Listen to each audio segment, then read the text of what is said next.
The last thing my grandmother ever gave me was a breath of cold air from inside a mountain. I did not know that at the time. I did not know much of anything at the time, except that I was 16 years old, that I owned nothing but a cloth bag and a pair of shoes that pinched my left foot, and that somewhere in the mountains of West Virginia, a woman I had never met had left me something that the lawyer described as 14 acres of steep, wooded hillside, a dwelling in disrepair, and a limestone cave formation of no commercial value. I am 60 years old now. That is not as old as the world sometimes makes it sound, and not as young as my hands would have to be to do this work the way I once did it. My hands are spotted and slow from 4 decades of cave work and terrace stone and the grip of a harvest basket. And that is a different kind of age than the kind you earn rather than simply accumulate. The cave behind the cabin still breathes the same cold air it breathed the morning I first pressed my palm to the rock face and felt it. The seed bank my grandmother built holds more than 600 varieties of plants that the world had nearly forgotten. The mushroom operation my grandmother started in 1913 still supplies restaurants across 3 counties. And every March, when the hollow floods with the first green of spring, families come from across the state to the Agnes Callaway Heritage Seed Festival, and they trade seeds and stories and the names of things their great-grandmothers used to grow. I am going to tell you how all of that happened. I am going to tell you about a woman I never met who knew me better than anyone who ever looked me in the face.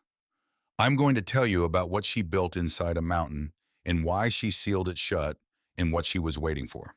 But first, I need to take you back to a Thursday morning in March of 1942, to a room that smelled like floor wax and old wool, where a woman named Sister Evangeline stood behind a desk and read a letter out loud to a room full of girls who did not need another reason to feel sorry for themselves.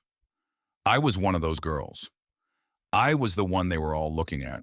The letter was from a lawyer in Mingo County, West Virginia. His name was Mr. Aldrich Fenwick.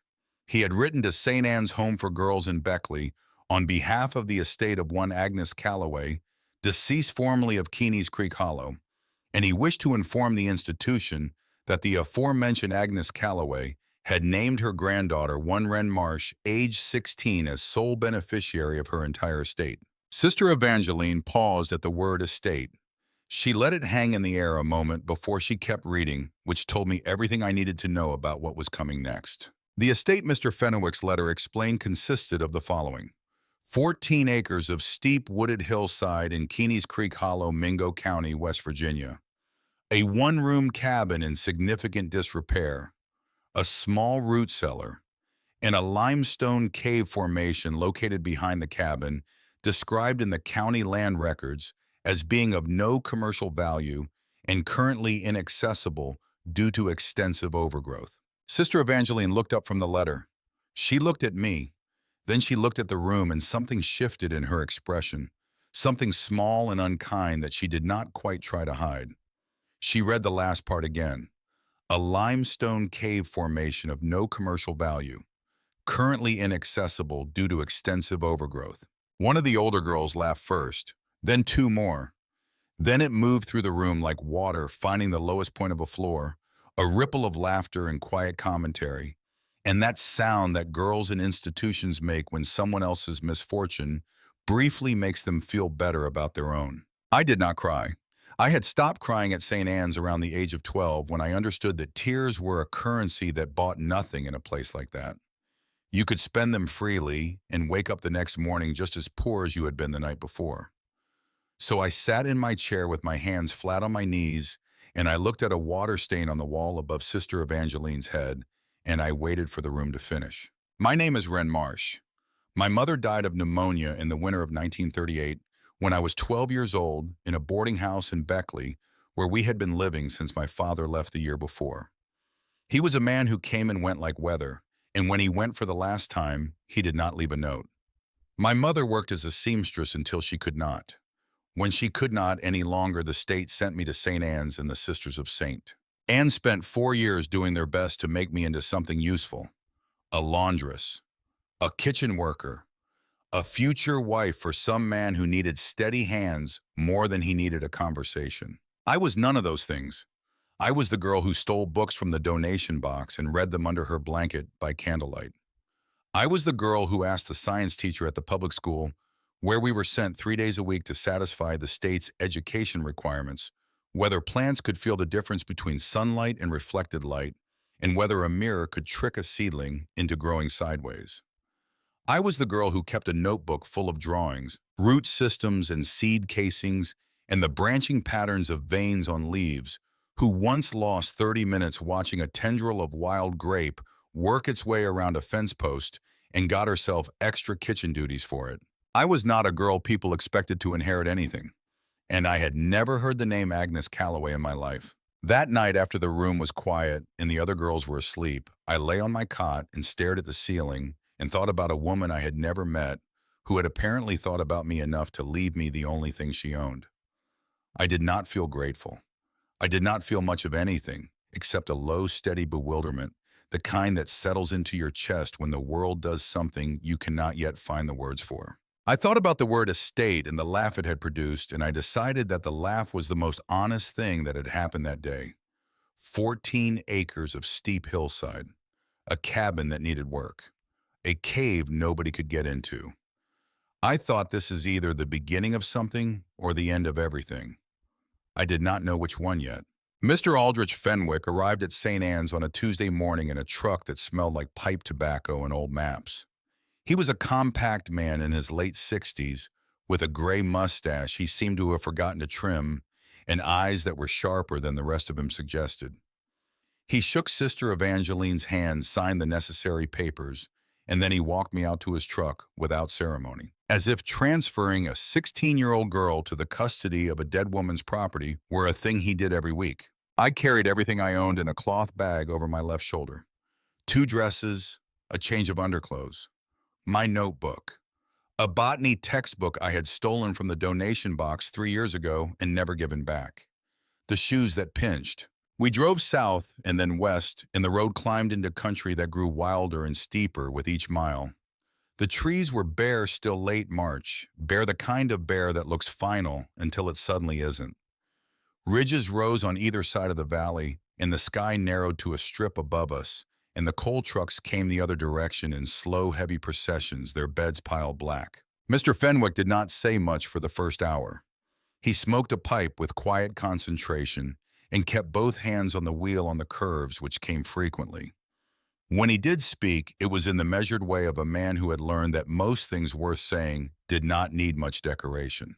He told me that Agnes Calloway had come to Keeney's Creek Hollow in 1910 as a young widow from North Carolina, that she had found the land and the cabin and had lived there alone for more than 30 years, that she had not come to town often, twice a year at most, and that she had not encouraged visitors, and that most people in the county knew of her without knowing much about her, which in that part of the world was a distinction that mattered. She grew things, he said. People knew that about her. She had a garden that other people talked about, though most of them had never seen it. I asked whether she had family besides me. He thought about that for a moment longer than the question seemed to require. No, he said, not that I know of. You're all she listed. I asked whether she had ever mentioned me. He took the pipe from his mouth and rested it on his knee and looked at the road. This is what he said. He said that Agnes Calloway had come to his office in the fall of 1939, that she had sat across from his desk for the better part of an hour, arranging and then rearranging a sealed envelope on her knee, that the envelope had a name written on the outside in a careful, deliberate hand. His name, Mr. Fenwick's, on one line, and below it in smaller letters, her instructions, to be held until my death and delivered unopened to Wren Marsh St. Anne's Home for Girls, Beckley, West Virginia. Only her. He said he had asked her then whether she wanted to explain the circumstances. She had said no. He had asked whether there was anything else he should know. She had said, give the girl time. Whatever she finds, give her time to understand it. He put the pipe back in his mouth. That was all she told me, he said. I sat with that for a long while. The truck climbed, the ridges closed in. A creek appeared beside the road, running fast and cold and clear over flat limestone shelves. I asked him what she died of. Lungs, he said. She'd had trouble with them for years. The doctor in Williamson said she'd been managing it longer than anyone should have been able to. Stubborn woman. His voice had something in it when he said that. Not quite admiration and not quite sorrow, but something that lived in the country between them. We turned off the main road onto a dirt track that became within a quarter mile more of a suggestion than a road. Two ruts in the mud cutting between stands of rhododendrons so dense the branches touched overhead and made a tunnel of them. The truck moved through it at a walking pace, branches dragging along the roof. Mr. Fenwick stopped at the end of the track, where the rhododendron gave way to a small clearing. He reached into the glove compartment and produced a key on a length of twine in a $5 bill folded once. He held them both out. "The cabin is about a quarter mile up," he said. "Follow the creek. The cave is behind the cabin somewhere in the hillside. I've never been inside. Don't know anyone who has not in recent years. The whole entrance got swallowed up by kudzu and wild grape. Your grandmother never cleared it?" I asked why not. He looked out through the windshield at the rhododendron tunnel they had come through. Like I said, he told me. Stubborn woman. Then he said more quietly, "I think she was waiting for someone to do it for her." He did not say who. He handed me the key and the $5 and shook my hand, and there was something in the handshake that felt like an apology for something he had not done and could not undo.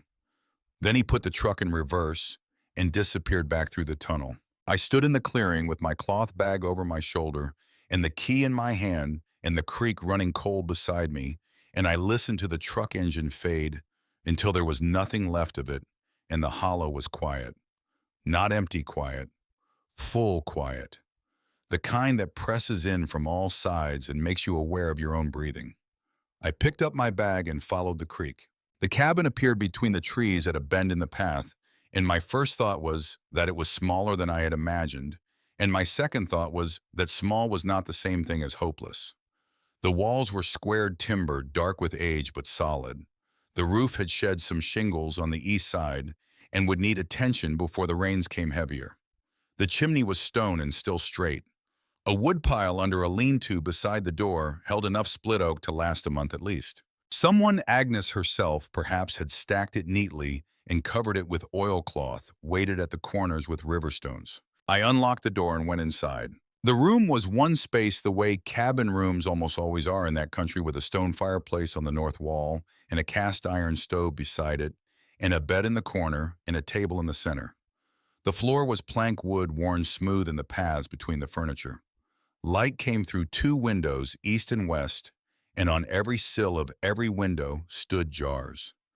Glass jars of every size, their contents brown and gray and green, dried herbs and roots and seeds and bark. Some of them labeled in a hand I would come to know as well as my own, some labeled only with small symbols I did not yet understand. But it was not the jars that stopped me, it was the books. They lined the wall opposite the fireplace from floor to ceiling, on shelves that had been built carefully with patience, each shelf level and each board fitted without gaps. There were more books in that one-room cabin than I had seen in any single place, except the public library in Beckley. And these were not novels or Bibles or the kind of books that find their way into mountain cabins by accident. These were books that someone had sought out and paid for and kept. Botany, soil chemistry, mycology, plant pathology, water management. There were volumes in French and German that I could not read then, and monographs printed by state agricultural extension offices, and hand-bound collections of notes whose spines were labeled in Agnes's careful hand. There were cross-section diagrams pinned directly to the wall beside the shelves, drawn in ink on heavy paper. Root systems, fungal networks, the branching mathematics of mycelium spreading through substrate, maps of the hillside annotated with soil depth measurements and sun exposure calculations, and arrows marking the direction of underground water flow. I stood in front of those shelves for a long time. The shoes that pinched were still on my feet. My bag was still on my shoulder. I had not moved from just inside the doorway. I knew standing there that I had misjudged everything. Not just about the inheritance, though I had misjudged that entirely. I had misjudged Agnes Calloway. Whatever she was, whatever she had been, she was not the strange recluse that the lawyer's careful language and the county's amused indifference had suggested. A strange recluse does not build shelves like this. A strange recluse does not spend 30 years acquiring books in French and German and annotating maps of underground water flow. She had been a scientist, an untrained one perhaps, a self-taught one certainly, but the evidence on these walls was unmistakable. She had been a person who understood the world as a set of systems and who had spent her life studying those systems with a patience and precision that most universities would not have recognized because she had never set foot in one. I took my bag off my shoulder and set it on the floor beside the door. I took off the shoes that pinched and set them beside the bag. And then I saw the table. There was a journal on the table. Not shelved, not stored, not tucked away. Open. Left open the way you leave a book when you are only stepping away for a moment and intend to return. Except that Agnes Calloway had left it open on the last day she was able to write in it, and she had not returned. The handwriting on the open page was different from the careful hand on the jar labels and the shelf spines. It trembled. The letters were formed with effort, each one a small act of will against a body that was running out of cooperation. But the words were precise.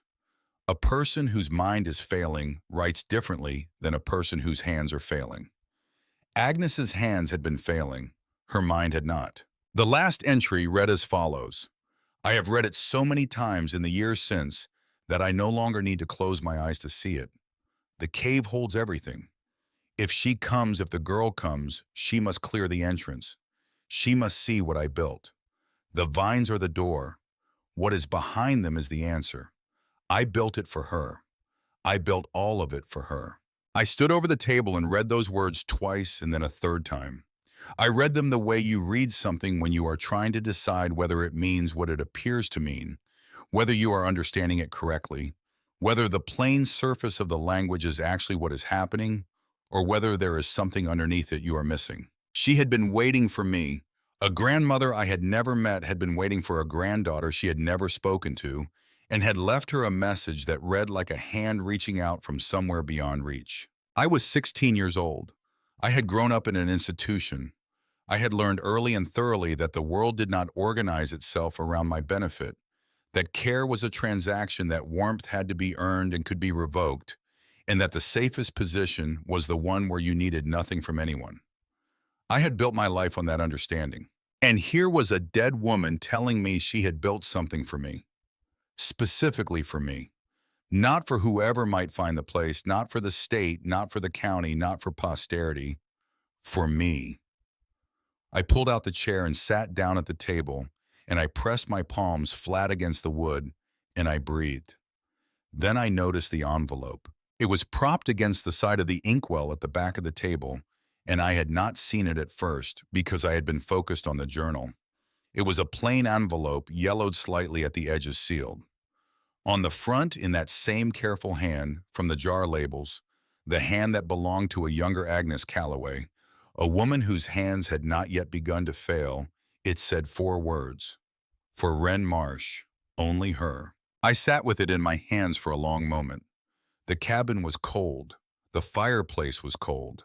The air smelled of dried herbs and old paper and the mineral smell of mountain stone that I would later learn to associate with the cave, because the cave was always breathing its cool breath into the hollow, and some of it found its way through the cabin walls. I opened the envelope. The letter inside was 2 pages written in the same careful hand as the envelope. The ink was black, and the lines were straight and even pressed into the paper with the deliberate firmness of a person who had chosen every word before she wrote it and did not intend to revise. She began by saying she knew my name. She wrote it the way people write names they have said quietly to themselves many times. Wren, not Miss Marsh, not the girl, not Agnes Calloway's granddaughter. Wren, as if she had been saying it for years. She wrote that she knew I was at St. Anne's in Beckley. She knew I had been there since 1938, since my mother died. She wrote that she knew about the notebook I kept the drawings of root systems and seed structures, and that she had learned this from a teacher at the public school who had noticed me and written a letter years ago to an address she had found through Mr. Fenwick's office, asking whether anyone in my family knew that the girl was unusual and ought to be given more to work with. She had received the letter. She had read it many times. I set the pages down and pressed the heels of my hands against my eyes and breathed. Then I kept reading. She had not answered the teacher's letter. She had sat with it for weeks, and she had thought about what it meant to have a granddaughter she had never met, who was sitting in a room full of donated books, drawing pictures of root systems by candlelight, and she had made a decision that she knew was the wrong one, and that she made anyway because she believed she did not have a choice. In the fall of 1939, she wrote, I came to Beckley. She had taken the bus. It had taken most of a day to get there from the Hollow. She had walked from the bus station to the address the teacher's letter had given her, which was St. Anne's, and she had stood outside the iron fence that ran along the front of the property, and she had waited. She had waited for 2 hours. She wrote this without apology or complaint the way a person reports a fact. 2 hours, standing. In October, she was already sick then. She did not say so in so many words, but later reading her other journals, I would understand that by 1939 she had been managing the lung trouble for 2 years and that the trip to Beckley had cost her more than she let on. I came out through the front door of St. Anne's at 3 in the afternoon, she wrote, because I had free hour on Wednesday afternoons, and I always spent mine in the side yard under the sycamore tree where there was a stone bench and where the gap in the rhododendron hedge was large enough to give a view of the hill above the creek. She had watched me come out. She had watched me sit down on the bench with my notebook and open it to a blank page and begin to draw something, tilting my head to study what I was drawing the way a person does when they are trying to get the proportions right. She wrote that she stood there for a long time. She wrote that she started toward the gate and stopped. She wrote that she did this more than once. And then she wrote what she had decided, and this is the part of the letter I have read the most times in the years since the part I have gone back to in the difficult seasons of my life to read again. She wrote it plainly the way she wrote everything, without ornament or deflection. I could give you myself, she wrote, a grandmother, a living person who would have known you and held you and answered your questions. I know what that would have meant to a girl in your situation. I am not foolish enough to believe it would have meant nothing. But I was dying Wren. I had at most 2 or 3 years, and most of that time I would need to spend working. Not for myself, for you, for what I was building. If I had taken you from St. Anne's, I would have given you a grandmother who was already leaving. I would have given you one more loss to learn to carry. I made the choice I made because I believed it was the more honest one. I hope you will forgive me for it. I hope that what I left you is worth more than the thing I kept from you. I am not asking you to love me. I am asking you to go into the cave. I folded the letter along its original creases and put it back in the envelope.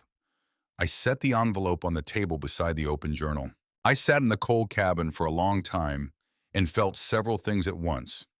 Anger was there, a clean, clear anger that needed no examination. Grief of a particular kind, the grief not for a person you knew, but for the person you did not get to know, which is its own variety and sharper than most. And under all of it, something else. Something I did not have a word for yet. Something that lived in the space between being chosen and being left, between being known and being waited for. I had grown up believing I was no one's problem and no one's project and no one's concern. That was not a complaint. It was simply the architecture of the life I had built myself, room by room, in a place where everything soft got taken from you if you left it out in the open. Agnes Calloway had stood outside a fence in Beckley in 1939 and looked at me and gone home and spent the last 3 years of her life finishing something she had started building 30 years before. For me. Not in spite of not knowing me, because of what she had seen. That made a new kind of room in the architecture. I did not know yet what to put in it. I did know what she was asking me to do. I found her tools in the lean-to beside the woodpile, a hand sickle with a blade that was rusted along the spine but still sharp at the edge, a hatchet with a hickory handle solid and heavy, a pair of leather work gloves stiff with disuse, a coil of rope, a kerosene lantern with enough oil in it to last several hours. I went around to the back of the cabin. The hillside behind the cabin rose sharply, maybe 200 feet to the ridge above, and every inch of it was covered. Kudzu had come first the way kudzu always comes, laying itself over everything in thick, ropey curtains that blanketed the lower slope from ground to canopy. Wild grape had threaded through the kudzu in vines as thick as my wrist, finding the gaps and filling them with a secondary lattice of its own. Virginia creeper covered the rock face underneath everything else, pressing flat against the limestone in a red-veined sheet that in summer would be green but in March was still dormant brown. And honeysuckle, stubborn and fragrant, even without its flowers, had filled every remaining gap, its stems gone woody with years of unchecked growth, knotted into cables and ropes and tangles that required more force to move than you would expect from a plant with such a gentle reputation. The hillside was a wall, a living wall, years of growth upon years of growth upon years of growth, each season adding another layer, another fastening, another connection between root and rock, and root until the whole thing had become something that was less a hillside, with plants on it, than a single dense organism that happened to contain a hillside somewhere inside it. I stood at the base of it for a long time. I looked at it the way my grandmother had once looked at a gate in Beckley. Then I put on the leather gloves and picked up the sickle and started. The first day I made almost no visible progress. I pulled vines and cut stems and hacked at grape canes that had gone woody to the diameter of saplings, and by the time the light failed, I had cleared maybe 8 feet of width along the base of the cliff and perhaps 4 feet up from the ground. My hands were blistered inside the gloves. My arms ached in the long muscles from wrist to shoulder. I had sweated through my dress in the morning cold, and then gotten cold in the afternoon when I stopped moving. I went inside and ate the rest of the cornmeal I had found in the cabin cooked with creek water over the stove, and I slept the flat, used-up sleep of genuine exhaustion. The second day was harder. The blisters broke and the gloves rubbed the raw skin, and the vine stems were thicker in the middle section of the wall where they had had more years to establish. I worked steadily. I pulled and cut and pulled again, and I piled the cut material in mounds behind me that grew taller than my head. I found the root systems of the older grapevines going down into cracks in the limestone, anchored so deeply that pulling them was less like gardening and more like excavation. I dug at them with the hatchet blade and loosened them and pulled, and sometimes they came and sometimes they did not. And when they did not come, I cut them as close to the base as I could get and moved on. That evening, walking back to the cabin along the base of the cliff, I noticed something I had not noticed before. The rock face itself, where I had cleared it, was different from what I had expected. It was not rough and irregular the way exposed limestone usually is. It had been shaped, not by water or not only by water. Some sections of it showed marks that were too regular to be natural shallow channels cut horizontally into the rock face, parallel lines spaced about a foot apart, running along the cliff in both directions from where I was standing. I touched them with my fingers. They were old. The edges were worn smooth by weather and decades of growth. But someone had made them. Someone had stood at this rock face with a tool and cut these channels deliberately. I did not sleep as well that night. The third day, the work changed. I was working along the rock face in the middle of the morning, pulling kudzu in long sheets that came away from the limestone with a tearing sound that echoed off the hollow walls when I felt it. I had my face close to the rock, both hands full of vine stems, leaning into the work, and the air that came out of the crack in the limestone hit me full in the face without warning.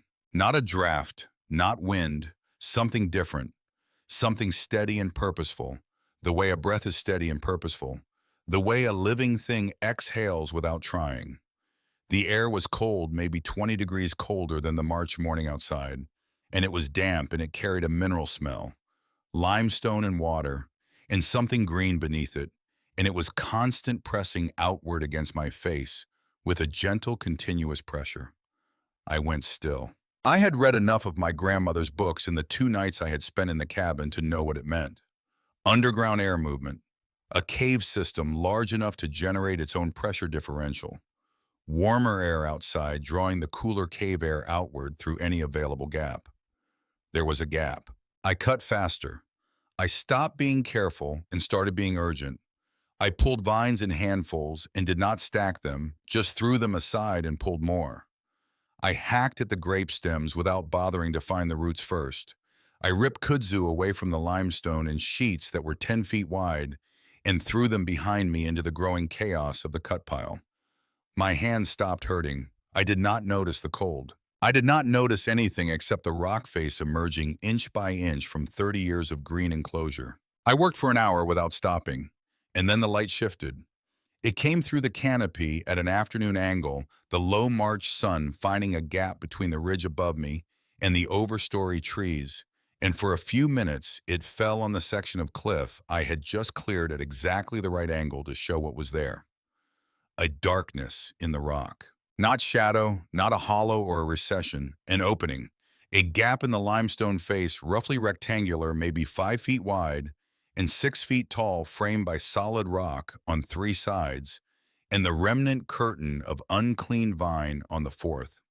And above the opening, barely visible beneath the last layer of growth, I had not yet reached something carved into the limestone. Letters, numbers, chiseled into the stone with patient, deliberate strokes that had waited 30 years for someone to uncover them. I climbed up the pile of cleared vine stems and cut away the last of the growth above the opening and stood back. A. Calloway, 1913. My grandmother had marked this cave in the year she claimed it, the year she had first stepped inside it, and known what she was standing in 29 years before I stood outside it. She had carved her name into the stone above the door of a place she intended to spend the rest of her life building, and then she had let the world grow over it and waited. The kerosene lantern was at the cabin. I walked back to get it. I carried it the way you carry something you do not want to spill. I lit it inside the cabin where the air was still enough to keep the match alive, and I carried it back down the hillside path with both hands sheltering the flame with my body. I stood at the opening for a moment. The cold air pressed against my face. The lantern light reached maybe 10 feet into the darkness and then stopped, absorbed by the curve of the passage beyond. I thought about my grandmother standing outside a fence in Beckley in 1939, starting toward the gate and stopping, starting again and stopping again. I thought about what she had written. I am not asking you to love me. I am asking you to go into the cave. I lifted the lantern. I stepped inside. The first chamber was narrow and low and smelled like the inside of a stone. The lantern light moved ahead of me in a yellow circle that shifted with each step, throwing shadows up the walls and pulling them back again, and my footsteps made a sound that came back to me a half-second later, the limestone returning everything I gave it. The passage ran about 30 feet into the hillside, no wider than a doorway, and just tall enough to stand upright without ducking. The walls were wet. Water seeped through the rock in thin films that caught the lantern light and held it. The floor was smooth, worn flat by centuries of water moving through, and it sloped downward slightly, drawing me in the way a downhill path always does, requiring less decision than you expect. Then the passage opened. I did not see it coming. One step I was in the narrow channel, the walls close enough on either side that I could have touched both with my elbows out, and then the next step the walls were gone, and the ceiling was gone, and the lantern light that had been bouncing back to me from close surfaces suddenly went outward into space and did not return. I stopped walking. I held the lantern up. The chamber was enormous, not large in the way that rooms in fine houses are large, with their proportioned ceilings and their deliberate dimensions. Large in the way that geological time makes things large, with a ceiling that curved upward into darkness, well beyond the reach of the lantern, and walls that curved outward in long arcs of pale limestone that had been deposited in layers you could count like the rings of a tree. The floor was level and dry, smoothed by the same long passage of water that had carved the entry tunnel, and the chamber ran back into the hillside for what I estimated in my first stunned count of steps to be at least 80 feet. But I did not count the steps for long before I stopped counting and simply stood, because the chamber was not empty.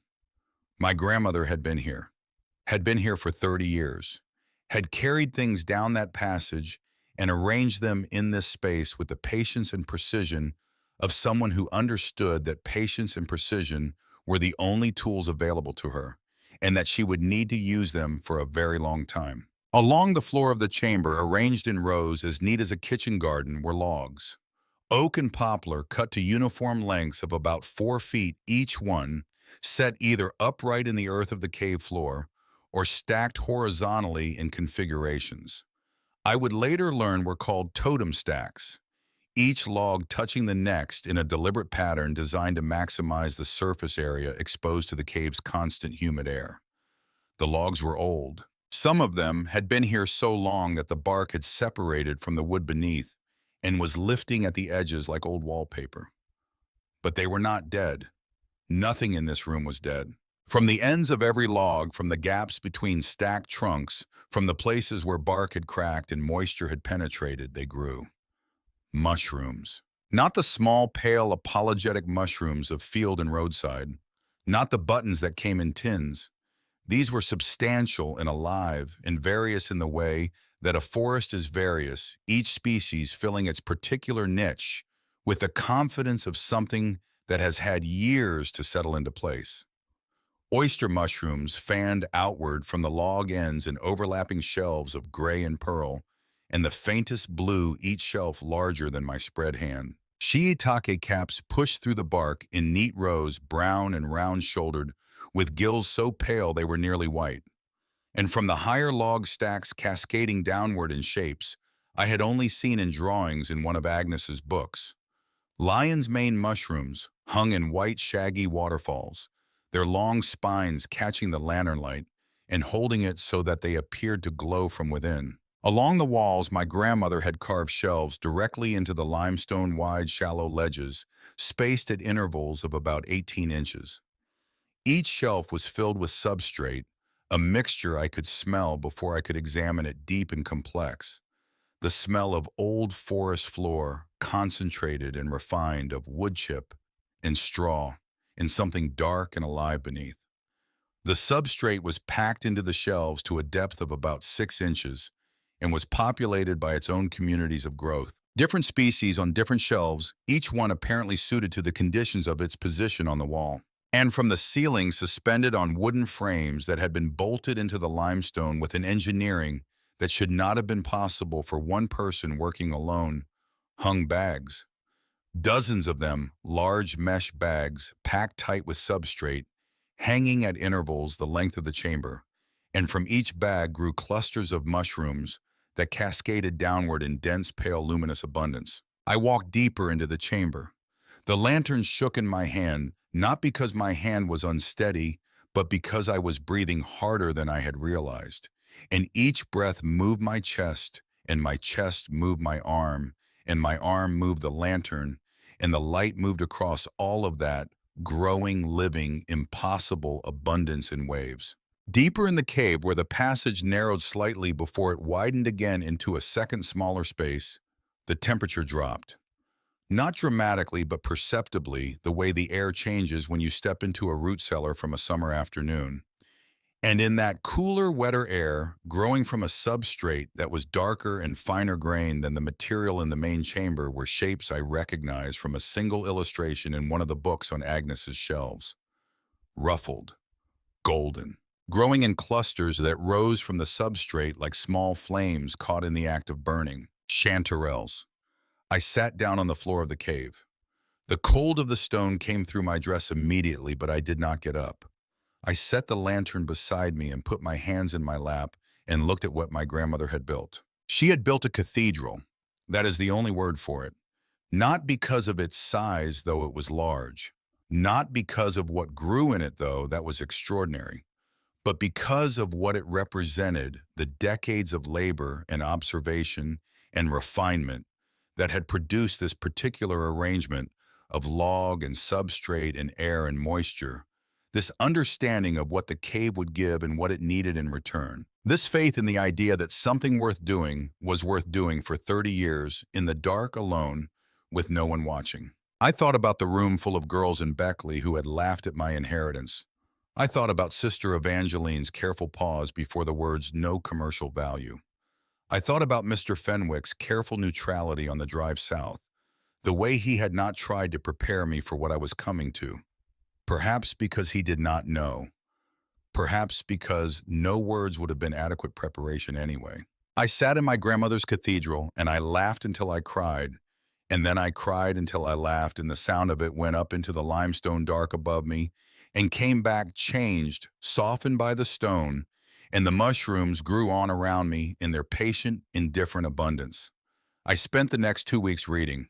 Agnes had kept 6 journals, which I found in a trunk under the bed on my second day in the cabin, wrapped in oilcloth and tied with cotton cord. They covered the years from 1910, when she had arrived in Keeney's Creek Hollow as a widow of 22, to 1941, the last year she had been well enough to write with any consistency.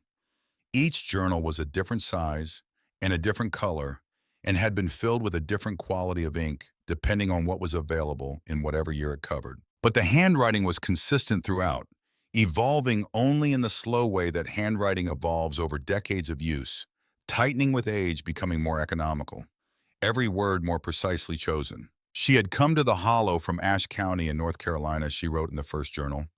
Her mother's people were from the Cherokee communities along the Oconaluftee Mountain, people who had survived removal by staying hidden in the highest hollows, and her mother had been the keeper of a body of knowledge about plants and soil and fungi that she had passed to Agnes, the way such knowledge has always been passed through use and observation, through the accumulated understanding of generations.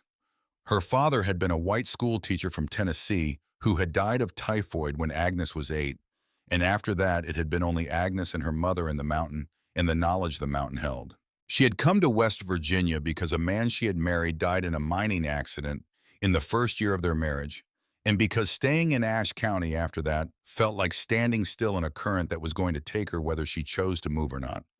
She had come to Keeney's Creek because there was land available, and because the limestone geology of the hollow was specific and identifiable on the county map. And she had understood from her mother's teaching that limestone country had properties that most people overlooked. She found the cave in 1913, 3 years after she arrived. She had been following a cold air seep along the base of the cliff one August morning when the air moved against her face with that particular underground steadiness, and she had dug out the entrance with her hands in a single afternoon. She stood in the main chamber for the first time, she wrote, and knew immediately. The temperature was constant. The humidity was near perfect. The air moved, but not violently. The limestone filtered the water that seeped through the walls, leaving it clean and mineral-rich and steady in its flow. It was, she wrote in her precise and unsentimental way, exactly what she had been looking for, though she had not known she was looking for it until she found it. She began with oyster mushrooms because they were forgiving and fast, and because the oak logs that fell in the forest above the hollow were plentiful and already well colonized with wild fungal growth that she could work with rather than against. She learned by failure first, the way all real learning goes, and she recorded her failures with the same care she recorded her successes. This log too wet, this substrate too dense, this position in the chamber too far from the air current. The journal from 1915 to 1920 reads like a detailed account of a scientist learning the grammar of a new language, trial and adjustment, and trial again, each entry adding a new understanding to the accumulating body of knowledge. By 1920, she was producing more mushrooms than she could eat or preserve. She began bringing them to families in the hollow, starting closest to home, the Tatum place 2 miles down the creek, where a woman named Vera had lived alone since her husband died, and who accepted the mushrooms without ceremony and returned the favor in cornmeal and lamp oil, which was the mountain way of saying, I see you, and I will not make a fuss about it. Through those families, she developed the first understanding of what the cave could sustain and what the surrounding community needed. I read through those journals in the evening, sitting at the table with a fire in the stove, and the oil lamp throwing a warm circle of light over the pages, and during the days I went into the cave and tried to understand with my hands what the journals had told me with words. I refreshed logs that had exhausted their production. I mixed new substrate from the materials I found stored in the cabin lean-to, straw and wood chip and aged compost in the proportions Agnes had specified in journal number 3. I repaired shelves that had cracked, tightened the bolts on the ceiling frames that had worked loose. I learned the cave's rhythms, the way the air moved in the early morning and in the late afternoon, the places where moisture collected In the places where it dried too fast, the temperature variations across the chamber that were small but significant. And then I reached the journal from 1931, and everything I thought I understood rearranged itself. Agnes had begun that year to notice something she could not explain within the framework of what she had been taught either by her mother or by the books she had been acquiring and reading for a decade. The mushrooms were behaving in ways that suggested a connectivity she had not accounted for. When she refreshed the logs in the north section of the chamber, the production in the south section increased within days, before any visible connection between the new material and the older logs could have developed. When she added substrate to the wall shelves near the entrance, the sealing bags at the far end of the chamber showed new growth within a week, despite having no physical contact with the refreshed shelves. She began to watch. She watched the way she had learned to watch everything with patience and precision, and without the interference of a theory she was already committed to. She watched for months. She made notes. She drew diagrams. And then she understood. The mushrooms were not individual organisms. What she could see, the caps and shelves and cascading clusters, those were the fruiting bodies, the visible expression of something much larger and much less visible.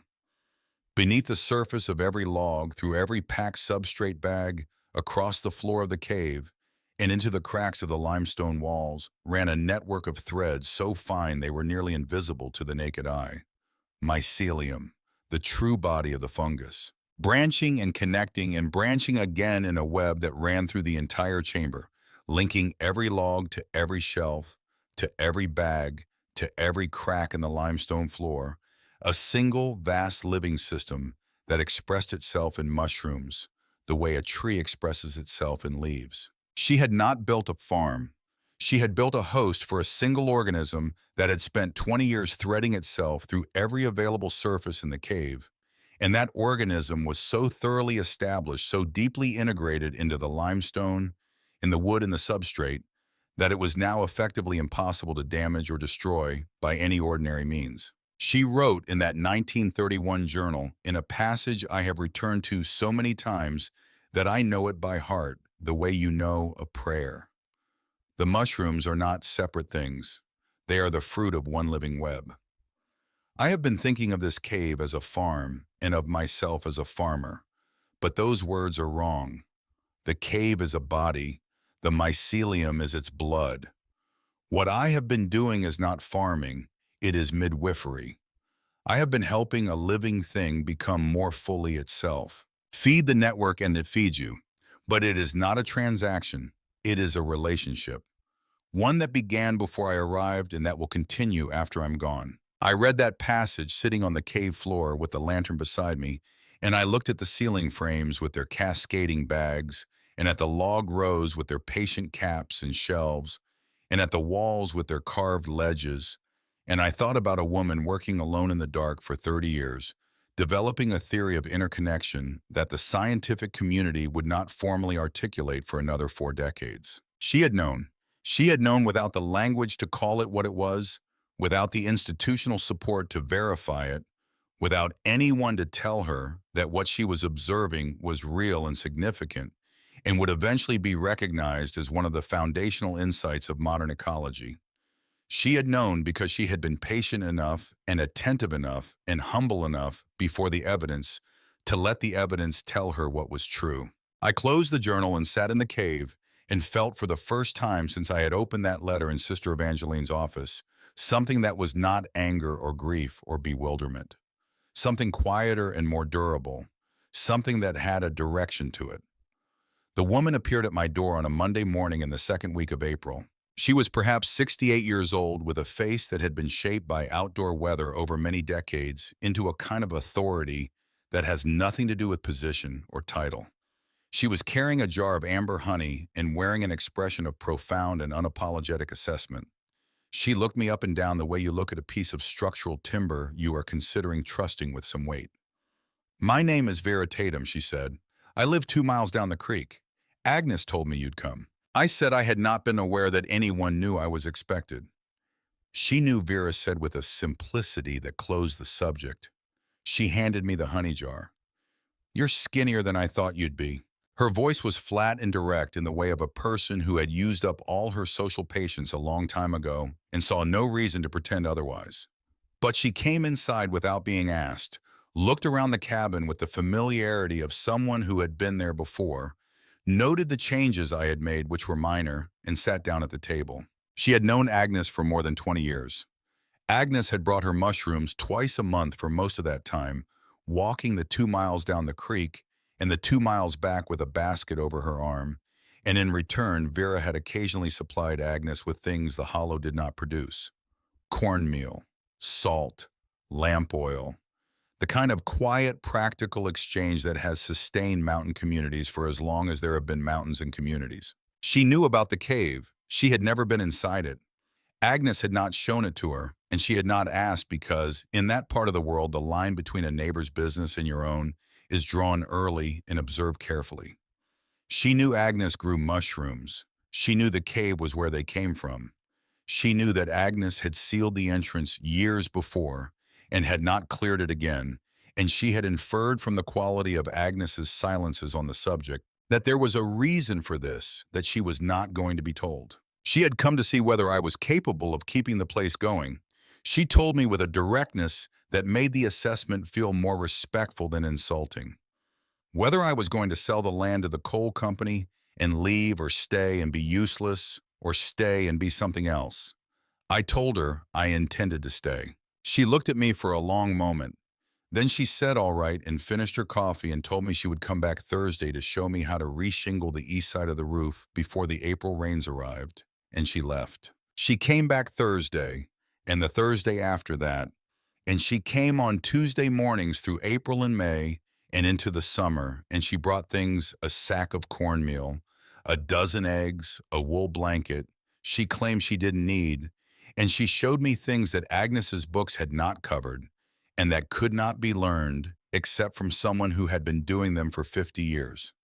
How to split shingles from straight-grained oak, how to read the color of the morning sky along the ridge, how to find where the creek was safe to drink and where the runoff from the old surface workings upstream made it unwise, how to know when the last frost was truly past and the ground could be trusted. She was not warm in any conventional sense. She did not offer encouragement or comfort or the kind of gentle reassurance that people who have led difficult lives sometimes seek in the people around them. What she offered was competence and consistency, which are rarer and more valuable, and which I understood because I had been taught to understand them by the same kind of life that had taught her to offer them. I began carrying mushrooms to Whitesville on Saturday mornings in late April. The walk was long, 12 miles round trip, and the reception was cool. Whitesville was a coal town in the late years of what coal towns are. Late years of tired and dusty and cautious about anything that came from outside its established understanding of things. A 16-year-old girl with a basket of cave mushrooms was several steps outside that understanding. People stopped and looked. Some of them asked what was wrong with them. Some asked why they looked like that. A man at the hardware counter told me with the confidence of someone who considers his opinion a public service that cave mushrooms were likely poisonous and that I ought to be ashamed of trying to sell them to honest people. I was not ashamed. I had read 3 different mycological texts on the specific species I was selling, and I could have explained their edibility and their nutritional value and their culinary properties in more detail than anyone in Whitesville wanted to hear. But I had also learned growing up at St. Anne's that the surest way to confirm a skeptic's suspicion is to appear to be trying too hard to change his mind. So I set up my basket and I answered questions when people asked them, and I did not argue when they didn't want to be answered, and I waited. The war was doing what wars do to the places left behind. The men were overseas, meat was rationed, money moved in smaller denominations and with more hesitation. The town had the quality of a place that is managing, but only just, and that has been managing for long enough that the effort of it has started to show around the edges. A woman named Lucille Baird found me on my 3rd Saturday. She was perhaps 40 years old and had 4 children visible behind her, and the look of a woman who had been calculating the same tight arithmetic for so long, it had become her natural expression. Her husband was in the Pacific, she mentioned without drama, the way people mention the weather. She bought a pound of oyster mushrooms for 10 cents. I watched her look at them, turn the bag over in her hands, look at me, look at the mushrooms again. I watched her do the arithmetic of risk and cost and need. She took them home. The following Saturday, she came back with her sister. The Saturday after that, her sister brought 3 neighbors. By the end of May, I had a line. The cave was producing with a generosity that still surprised me, despite everything I had read about what a mature mycelial network was capable of. The organism Agnes had spent 30 years cultivating had reached a depth and complexity of establishment that produced mushrooms the way an old apple tree produces apples abundantly and without requiring much persuasion in response to conditions that it had shaped over decades to suit itself exactly. I harvested 3 times a week. I refreshed logs and substrate on a rotation I had developed from Agnes's journals. I repaired and expanded the shelving. I learned to read the cave the way Agnes had taught herself to read it, by watching, by being consistent, by responding to what I found rather than imposing what I expected. And then in the 3rd week of May, I found the second room. Agnes had mentioned a back chamber in the 5th journal briefly, and in passing describing it as a cooler and drier space she had used for cold weather species that required different conditions than the main cave could offer. She had noted that access was restricted by a partial rockfall that she had found on a day when her back was troubling her and that she had intended to clear when she felt better. The journal then moved on to other matters, and I had not thought much about the passage because there was so much else to think about. But in the 3rd week of May, I was working near the back of the main chamber, clearing an accumulation of spent substrate from the area where the passage narrowed, and my lantern light found the gap in the wall that Agnes had described. It was not a rockfall in any natural sense. The rocks that filled the passage were limestone blocks, rough-edged and heavy, but they had been placed there, not fallen. You could tell by the way they fitted against each other, deliberate rather than random, stacked with the efficiency of someone who intended the obstruction to hold, but also intended it to be removable. It took me 2 full days to move them. I worked in the morning hours when the cave air was freshest and the lantern burned cleanest, carrying each block out and stacking it in the main chamber. Some of them were heavier than anything I should have been moving alone. I moved them anyway in stages, rolling them end over end when I could not lift them, using the rope from the lean-to as a lever when rolling was not possible, sitting on the cave floor between blocks to let my arms recover. On the afternoon of the 2nd day, I moved the last stone and squeezed through into the space beyond. The back chamber was smaller than the main cave, perhaps 20 feet across, roughly circular, with a ceiling that followed the natural curve of the limestone dome above it. The air was noticeably drier and several degrees cooler than the main chamber, the difference subtle but distinct, the kind of difference that matters enormously to seeds. And on every wall on shelves that had been carved into the limestone, with the same patience Agnes had brought to every other element of this place, sat jars. Hundreds of jars, glass of every size and age, mason jars and canning jars, and old medicine bottles and vessels, whose original purpose I could not have named, every one of them, sealed, every one of them, labeled in Agnes's hand. They covered the walls from knee height to as high as Agnes could have reached standing on a step, a continuous curving line of glass catching the lantern light and throwing it back in fragments of amber and gold and pale green. I reached out and took the nearest jar from its shelf.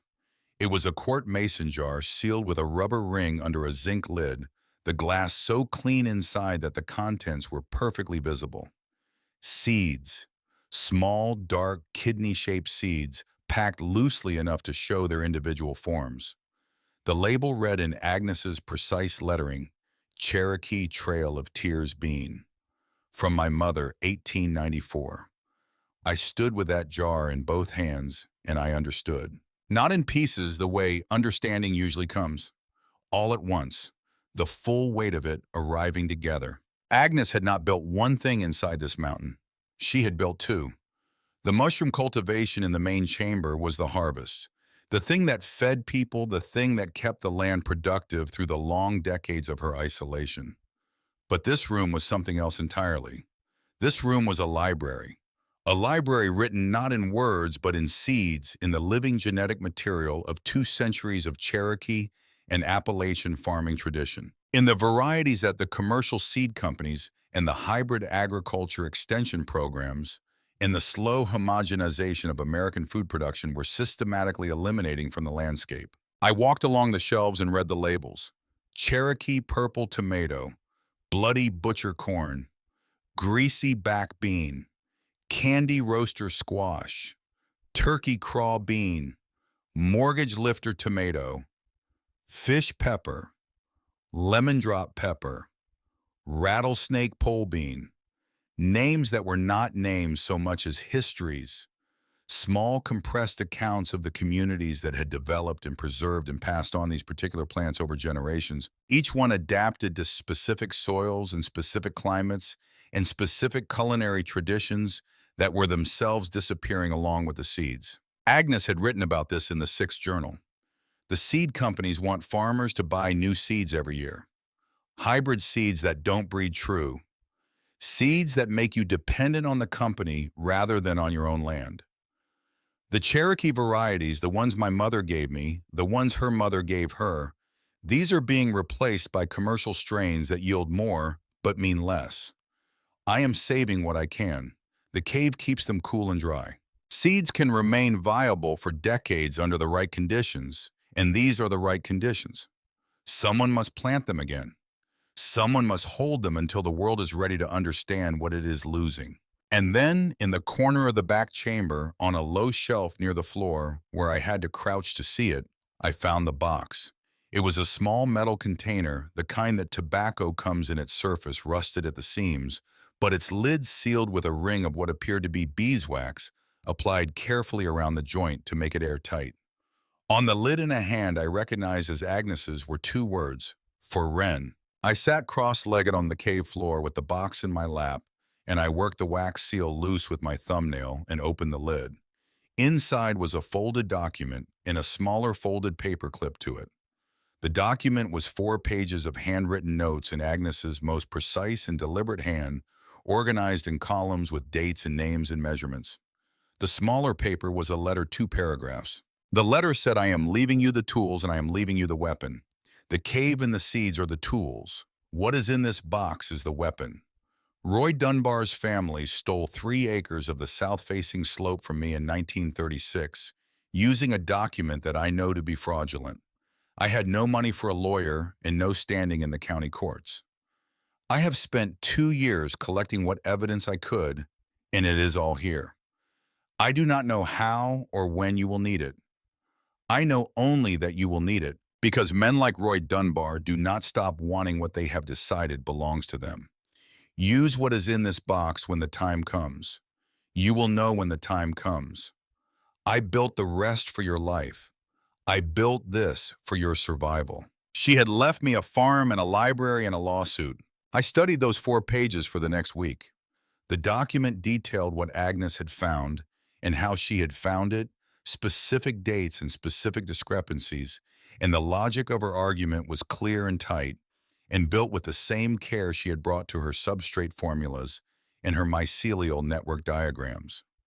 At the center of it was a single factual inconsistency that she had identified and documented and cross-referenced with official records she had obtained somehow from the county clerk's office. The document Roy Dunbar had used to claim the south-facing slope in 1936 bore a date in that year. But the notarial seal pressed into it was a type that Agnes had confirmed through the county clerk was not approved for use in West Virginia until 1938. 2 years wrong. A small error. The kind of error that only someone who was looking for it would find. But Agnes had been looking for it, and she had found it. And she had documented her findings with copies she had obtained of the correct seal type from the county clerk's records. She had left me a case that was already half won. I only had to understand it well enough to finish it. In early June, I planted. The south-facing slope above the cabin was steep, but not unusable. Agnes had begun terracing work on the lower section years before, stacking limestone into low walls to hold soil on the hillside. And though the terraces had grown over in her final years, the structure of them was still there, still sound. I cleared them through May, cutting back the growth and repairing the walls where frost heave had displaced stones. And when the terraces were cleared, I composted spent substrate from the cave mushroom logs that had finished their productive life and the rich dark material from the deep shelves of the back chamber and mixed it into the thin mountain soil. Then I opened Agnes's jars, not all of them. I was not yet confident enough in my understanding of what I was holding to risk a full planting without more knowledge. But I selected 12 varieties, chose my quantities carefully from each jar, and returned the rest to their sealed storage in the back chamber. And I put those seeds into the terraced ground at the intervals and depths Agnes had noted in the 6th journal.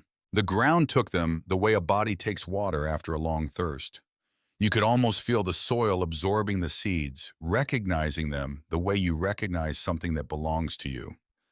I learned later that this was the mycelium at work. Agnes's network had been threading itself through the topsoil of the south-facing slope for 15 years by then, since she had begun deliberately seeding the surface ground with spawn from the cave in the late 1920s, a project she had described in the 4th journal as her longest experiment. She had inoculated the slope soil with fungal spawn season after season, working it into the thin mountain dirt, the way you work compost, until the mycelium network from the cave had extended its reach through the full 14 acres of her land. The ground I planted those seeds into was not ordinary mountain soil.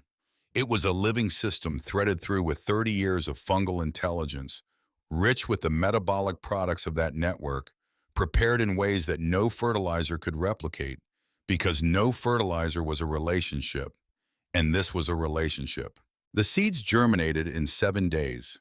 In 14 days, the seedlings were thick and dark-leaved and growing with an urgency that made me watch them more than the work required. Cherokee purple tomatoes, greasy back beans on their makeshift trellises of sticks and twine, candy roaster squash spreading their broad leaves across the lowest terrace. They grew fast and they grew strong and they did not stop.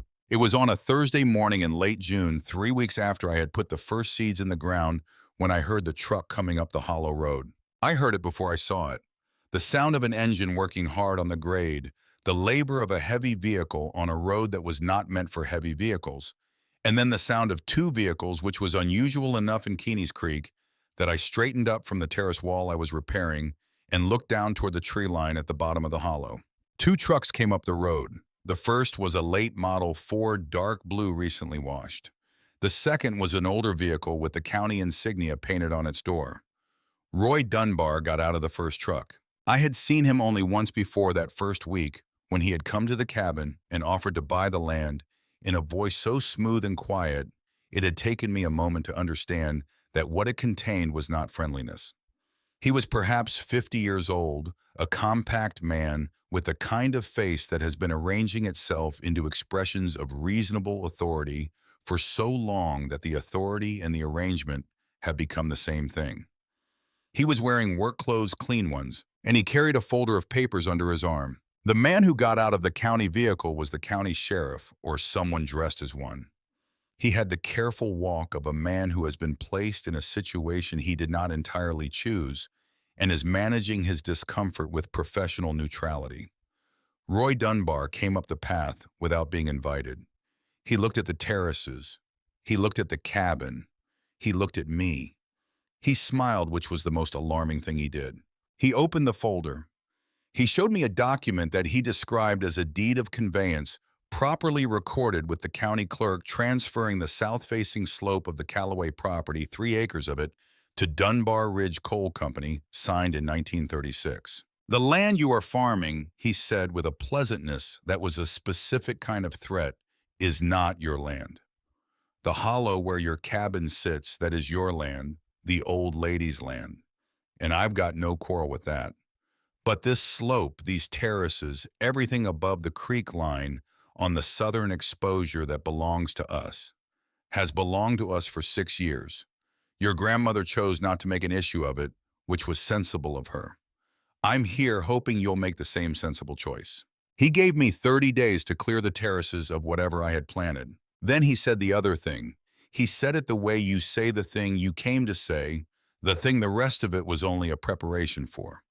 He said that if I chose to contest the deed of conveyance, he would be obligated to raise a separate matter with the county court, namely whether a 16-year-old girl with no guardian and no legal standing was properly entitled to inherit property in the state of West Virginia, and whether the estate of Agnes Calloway had been properly administered, and whether the whole question of ownership might not need to be reviewed more thoroughly. He picked up his folder. He looked at the terraces one more time. "You don't have a lawyer," he said. "You don't have anyone in this county who knows your name. You've got nothing but an old dead woman's word that any of this belongs to you. Think carefully." He walked back down to his truck. The sheriff walked beside him without having spoken a single word. The trucks went back down the road and the sound of their engines faded, and the hollow went quiet again. I stood on the terrace and looked at the seedlings. Cherokee purple, 3 weeks in the ground, their small furrowed leaves reaching for the June light. Greasy back beans climbing their stick trellises. Candy roasters spreading slow and certain across the lowest stones. I went into the cabin. I went to the corner where I had put the metal box from the back chamber. I took it out and opened it and laid the 4 pages of Agnes's documentation on the table and sat down and began to read them again more carefully this time, with the attention of someone who is trying to understand not just what something says, but what it can do. I was not afraid. That surprised me. I had been afraid of many things in my life. The quiet institutional fear of a child who understands that her circumstances can always get worse and that they frequently will. But sitting at that table in the cabin with Agnes's papers in front of me and Roy Dunbar's 30-day deadline settling into the air around me like weather, I was not afraid. I was something else, something more focused and more cold. The same feeling I had felt on the 3rd day of clearing vines when the air from the cave hit my face and I understood what I had found and I cut faster. That night I put Agnes's papers back in the box and set the box on the shelf above the stove and made myself a meal from the mushrooms I had harvested that morning, cooked over the wood fire with the last of the wild ramps from the creek bank, and I ate and I thought, and I did not sleep until very late. 4 days later, I woke before dawn to a smell. It reached me through the cabin wall before I was fully awake, working itself into my sleep, and pulling me up through it, the smell of smoke. Not wood smoke, the warm domestic smell of a stove fire or a campfire. This was the flat, bitter smell of green material burning vegetation that was not meant to burn being forced to burn. I was dressed and out the door before I was fully thinking. The sky to the south was orange at the base above the ridgeline, the color that belongs to a fire that has been burning long enough to produce its own light. I ran up the path to the terraces. The lower terrace was gone. The seedlings I had put in the ground 3 weeks ago, the Cherokee purple tomatoes and the greasy back beans and the first careful investments of Agnes's seed bank and living soil, they were ash. The fire had moved up from the bottom from the creek side, deliberately set and deliberately pointed uphill, and it had taken everything on the lower 2 terraces before the dew-wet upper stonework had stopped it. I stood at the edge of the burned section and looked at it in the growing light. The ash was still warm. The stones of the terrace walls were fire-blackened on their lower faces.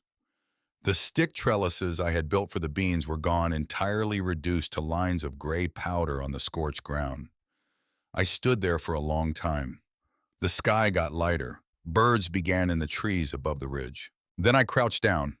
I put my hands flat on the burned ground, fingers spread the way you lay your hands on something to feel what it holds. The surface was hot ash and cold earth underneath, and the smell of it came up through my palms and into my arms. Loss and ruin and the desolation of destroyed work. But beneath my palms in the soil, I felt something. I had been in the cave long enough by then. I had read enough. I had watched the mycelial network closely enough in its daily expressions of growth and connection to know, without being able to articulate it yet, with any scientific precision, the quality of soil that it inhabited. And the soil under my burned palms had that quality. The mycelium was there. Below the heat of the fire, below the scorched surface, the network Agnes had threaded through this slope over 15 years was intact. Fire travels on surfaces. It does not go deep. Whatever had been destroyed above was not what Agnes had spent 15 years building below. I stayed crouched with my hands on the ground for a long time. The mycelium was still there. Below the fire, below the ruin, below everything Dunbar had managed to destroy, the network Agnes had built over 15 years was intact and alive and waiting. I stood up. There was work to do. The sun cleared the eastern ridge before I moved from that terrace. When I finally walked the full perimeter of the slope from the creek line at the bottom to the limestone outcropping at the top, my hands trailing along the stone walls Agnes had built, I read the damage the way you read something written in a language you are still learning. The fire had taken the lower two terraces completely. The third and fourth terraces, where the stones were higher and the ground had held more moisture from the spring rains, had been scorched at their edges but not destroyed. 3 seed varieties were gone. 9 remained in the ground, shaken, but rooted, their stems blackened at the base but alive above the burn line. The candy roaster squash on the uppermost terrace had not been touched at all. Its broad leaves were gray with ash, fall but intact, and when I pressed my thumb against the nearest stem, I felt the firm resistance of living tissue. I noted all of this without sentiment. I was not doing it to feel better. I was doing it because Agnes had spent 30 years doing it, because the accurate assessment of what remains after loss is the only foundation on which anything useful can be built. And because I had learned from her journals and from the years before her journals that the alternative to accurate assessment is the kind of grief that goes nowhere and produces nothing. Then I went to the cabin and I sat at the table and I opened the metal box. I had read Agnes's 4 pages of documentation several times already. I had read them the way you read something when you are gathering information efficiently and with the goal of understanding the whole picture. Now I read them differently. I read them the way you read something when you are preparing to use it slowly and with attention to every word, looking for the joints between the pieces. The places where one argument connected to the next. The places where the evidence Agnes had gathered would need to be explained clearly to someone who had not spent 2 years assembling it. The core of it was not complicated. Agnes had stated it plainly in her notes, and plainly was how I read it now. Roy Dunbar's family had filed a deed of conveyance with the county clerk in 1936, claiming 3 acres of the south-facing slope. The deed bore a notarial seal. Agnes had compared that seal with the official seal type on file at the county clerk's office and had found that they did not match. The seal pressed into Dunbar's document was a design that had been adopted by the West Virginia Secretary of State's office as the standard notarial form in 1938. The document, claiming to have been notarized in 1936, bore a seal that did not exist in 1936. Agnes had documented this comparison with the methodical care of a woman who understood that documentation is the difference between knowing something and being able to prove it. She had obtained through the county clerk's office a certified copy of the official seal specification and change notice from 1938. She had traced both seals onto separate pieces of paper and noted the differences in a numbered list. She had attached signed statements from 2 neighbors who had been present at the original property boundary survey in 1929 and could testify to where the boundary lines had been drawn. She had also, with a thoroughness that I found both stunning and completely characteristic of everything I had come to understand about her, included a copy of the county recording statute that governed the requirements for valid deed registration in West Virginia, with the relevant passages underlined in the careful ink of a woman who had taught herself law, the same way she had taught herself mycology from books alone at night by the light of a lamp she had filled herself. She had built me a case. She had built it over 2 years and sealed it in beeswax and left it in the darkest corner of a cave for me to find. I spent 3 weeks preparing. The Whitesville Public Library was 12 miles round trip on foot, and I made the walk 4 times in those 3 weeks, each time carrying Agnes's papers in a canvas bag and spending the hours the library was open, working through the legal texts on the single shelf the library devoted to such things. They were outdated in some respects and incomplete in others, but they gave me the vocabulary I needed and the procedural framework, and they confirmed what Agnes's notes had suggested, that a fraudulent notarial seal on a recorded deed was not a technicality. It was grounds for the deed to be voided. It was, in the language of one of the texts, a fundamental defect in the instrument of conveyance. I did not know how to argue a case before a judge. I did not know the proper form for filing a motion or the correct way to address a court, or the procedural sequence of a property dispute in Mingo County. What I knew was how to read carefully and how to organize what I had read and how to present an argument in writing with enough clarity that the logic of it was visible to anyone who followed it without prejudice. I wrote my response to Dunbar's claim by hand at the table in the cabin in the evenings after the cave work was done. I wrote 3 drafts before I had one I thought was clear enough to submit. I described the property as Agnes had recorded it in the original 1910 deed. I described the Dunbar deed of conveyance and its stated date. I described the notarial seal and its discrepancy with the official seal type in use at that time. I attached Agnes's documentation as exhibits, numbered and referenced the way the legal text had shown me exhibits should be attached. I wrote a conclusion that stated what I was asking the court to do, which was to examine the exhibits, verify the discrepancy I had described, and declare the Dunbar deed void on grounds of fraudulent notarization. I did not use legal language I did not understand. I used plain language that said what I meant, and I organized it so that the sequence of the argument was impossible to miss. Agnes's notes were precise. The evidence she had gathered was specific. My job was not to make it more complicated. My job was to make it more visible. I filed the response with the county clerk's office on a Tuesday morning in late July, paid the filing fee with money I had saved from mushroom sales, and walked the 12 miles home. It was on a Wednesday afternoon in early August that Cormac Pruitt first came up the hollow road. I heard him before I saw him the way you hear most things in that hollow, before they appear, the sound traveling ahead around the bends in the road and arriving modified by the trees and the creek noise and the acoustics of the narrow valley. Footsteps on the dirt road rather than a vehicle, which was unusual enough that I straightened up from the cave entrance where I had been working and looked down toward the path. He was perhaps 22 years old, tall in the way that men from mining families are sometimes tall, as if growing up in low-ceiling spaces had made the body more determined rather than less. He had the kind of face that outdoor work and military service make, and young men spare and watchful, the soft parts worn away by weather and experience leaving something plainer and more durable. He was carrying a canvas pack over one shoulder and wearing the jacket of a man who has recently been somewhere cold and has not yet entirely adjusted to not being there. He had heard about the hollow from a county extension agent in Williamson. He told me standing at the bottom of the path with a courtesy that had nothing tentative about it. He had heard there was a girl growing things up in Keeney's Creek that nobody else had been able to grow varieties that the Extension Service didn't have records for. And he was interested in seeing them because he had spent the last 8 months at an agricultural college in Morgantown on the GI Bill, and he was trying to understand what was being lost from the mountain seed stock before it was gone entirely. I looked at him for a moment, then I said he could come up.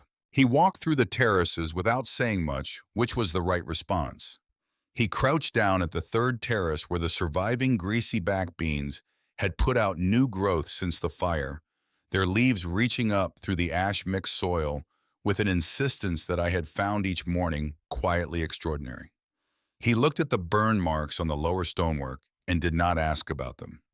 He touched the bean leaves with a careful light hand, the kind of touch that belongs to someone who has been taught that plants are information and that information is fragile. I took him into the cave.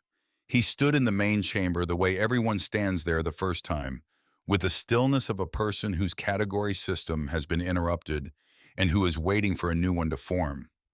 He looked at the log rows. He looked at the ceiling bags. He looked at the carved shelves on the walls. He was quiet for a long time. He said eventually, "How long has this been here?" I said 30 years. He nodded slowly, not in surprise exactly, but in the way you nod when something you suspected turns out to be true. I took him to the back chamber.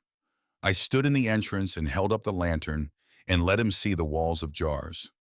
214 of them at that count, each one sealed, each one labeled, each one representing a variety that commercial agriculture had decided was not worth keeping and that my grandmother had decided was not worth losing. He stood there for a long time, longer than he had stood in the main chamber. I watched his face in the lantern light and saw a sequence of expressions that the seed vault produced in people who were capable of understanding what they were looking at. Surprise first, which was ordinary. Then something slower and more serious, a recalibration, a reassessment of the scale of what had been done here and the length of time it had taken to do it. And then in people who truly understood, a kind of grief that had nothing mournful about it, the grief of recognizing something precious that had been in danger of being lost. He said very quietly, "Does anyone know this is here? I said a county botanist was coming next month." He nodded. He stayed in the entrance to the chamber for another moment, looking at the jars. Then he turned around and we walked back through the main cave to the entrance, and in the late afternoon light of the hollow, he looked at the burned terraces again and then at me, and this time he did ask. I told him about Dunbar, about the deed, about the filing, about the 30 days that had become 37, and that I was waiting to hear from the county court. He listened without interrupting, which was rarer than it should have been, and which I noticed. When I finished, he said nothing about the legal situation, which I respected, because he understood correctly that there was nothing useful he could add to it. Instead, he said, "What do you need planted before September?" He stayed 4 days that first visit. He helped me clear the burned terrace and work fresh substrate and compost into the soil and replant from the reserve of seeds I had kept back from the cave. Not all of them, never all of them at once, but enough to restore the lower terraces before the growing season ended. He worked with the efficiency of someone who has learned that work done well is its own kind of conversation. And when we did talk, in the evenings at the cabin table over food that I had cooked from the cave mushrooms and the surviving garden, he asked about Agnes. Not about the property or the legal situation or the practical questions that everyone else had asked. About Agnes herself. What was she like, he asked. I told him I didn't know. I told him I had never met her, and that everything I knew about her came from 6 journals and a shelf of books and a letter in an envelope and the evidence of her work. I told him that from those things I had formed an impression of a woman who was precise and patient, and who had loved the world she lived in with a devotion so complete that she had spent 30 years building something in the dark so that it could outlast her. He listened to this without filling the silence when I finished, which was also rare, and which I also noticed. He went back to Morgantown and came back 6 weeks later, and the time after that he did not go back. Dr. Marion Stokes arrived on a Tuesday morning in September, 3 days after I received the notice from the county court that a hearing had been scheduled for the last week of October. She had been driving for 3 hours from Marshall University in Huntington, and she arrived in a car that was loaded with books and specimen boxes and the disorder of a person who has spent decades prioritizing intellectual work over personal organization. She was perhaps 45 years old, with gray at her temples, and the kind of focus in her eyes that belongs to people who are always seeing something other people have missed. She had heard about the hollow from the County Agricultural Extension Service, which had heard about it from the school in Whitesville, which had heard about it from a teacher who had bought mushrooms from me on several consecutive Saturdays, and had mentioned to someone that the girl growing them also appeared to have a collection of seed varieties that were not in any catalog he was aware of. The information had traveled through several people before it reached Dr. Stokes, which told me something about how certain things have a way of finding the people who need to find them. I took her directly to the back chamber. She walked in ahead of me, and I held the lantern up from the entrance, and I watched her stop. She did not make a sound for a long time. She walked along the first shelf with her hands behind her back, reading the labels without touching the jars, the way you move through a museum when you are trying to see everything before you let yourself stop at any one thing. She moved slowly, and I could see from the way her lips moved slightly that she was reading each label aloud to herself, quietly, privately, the way you read something when you need to hear it to believe it. Then she stopped. She reached out and lifted a jar from the third shelf and held it in both hands at the level of her face and turned it slowly in the lantern light. The seeds inside shifted with the motion, a small dry sound in the sealed glass. The label read Bloody Butcher Corn, A. Callaway from Regional Stock 1902. She said in a voice that was very controlled and very quiet, "The last confirmed planting of this variety was recorded in Campbell County in 1918. The seed bank at the university has been searching for a viable specimen for 11 years. She put the jar down carefully with the precision of someone managing their own hands. Then she turned around and I saw what I had not expected to see on the face of a scientist, which was tears. Not the quiet overflow of someone caught off guard, but the deliberate tears of a person who has understood something important and is not going to pretend that understanding does not move her. She did not apologize for them, and I did not remark on them, both of which seemed correct. She spent 4 hours in the back chamber that day, moving slowly along the walls, reading every label, writing in her notebook, with a focused intensity that required nothing from me, and to which I offered nothing, understanding that the best thing I could do for what was happening in that room was to stay out of its way. She counted 214 distinct varieties. She identified by label alone 37 that she described as critically rare, meaning that no viable specimen was known to exist in any institutional seed bank in the country. She identified a further 61 that were absent from university collections, but for which other private specimens might exist. And she found 12 that she said she had not known existed at all, varieties so far outside the commercial breeding record that they represented lines of development she had no way to trace without further research. She stayed for dinner. She sat at the cabin table and ate mushrooms cooked with the last of the summer herbs, and she told me what she knew about the history of seed diversity loss in Appalachia, which was a great deal and which mapped exactly onto what Agnes had written in the sixth journal. The same understanding reached by different paths by two women who had never met. Before she left, she wrote a letter.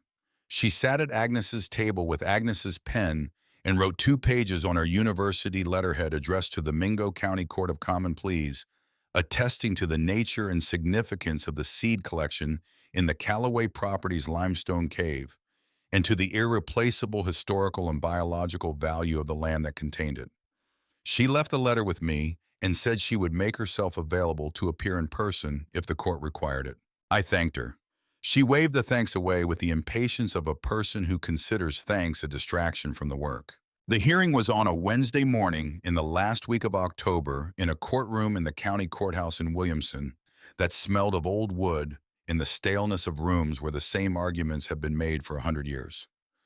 I had walked to the bus stop in Whitesville the evening before and ridden the bus through the dark mountains to Williamson and slept in the bus station, which was not comfortable but was warm enough. I wore my better dress. I carried Agnes's papers in the canvas bag organized in the sequence I had rehearsed until I could move through it without thinking. I had Dr. Stokes's letter in a separate envelope, clean and unfolded.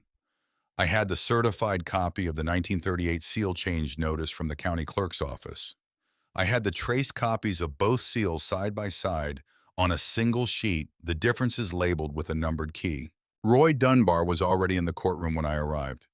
He had a lawyer with him, a man in a proper suit who carried his briefcase with the confidence of someone who has spent years in these rooms and who considers their outcomes more or less predictable. Dunbar himself sat with his hands folded on the table and did not look at me when I came in, which I took to mean that he had decided I was not worth the effort of looking at, and which I decided to find useful rather than insulting. The judge was a man of about 60, with a face that gave nothing away and eyes that moved over everything in the room with the practiced assessment of someone who has learned to read the difference between what people present and what they have. Dunbar's lawyer went up first. He presented the deed of conveyance, described its recording with the county clerk, cited the relevant sections of state property law governing rightful conveyance, and concluded that the matter was straightforward. A properly recorded deed, he said, was a properly recorded deed, and the claim of a minor with no legal counsel and no established standing in the county property record did not constitute grounds for its review. The judge looked at me. He said I could respond. I stood up. I did not have notes in front of me because I had read what I had written often enough that I did not need them. I spoke to the judge and not to the room because the room was not the point.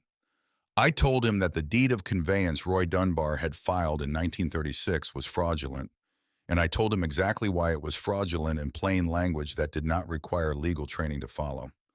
I told him about the notarial seal, about the discrepancy about the 1938 change notice.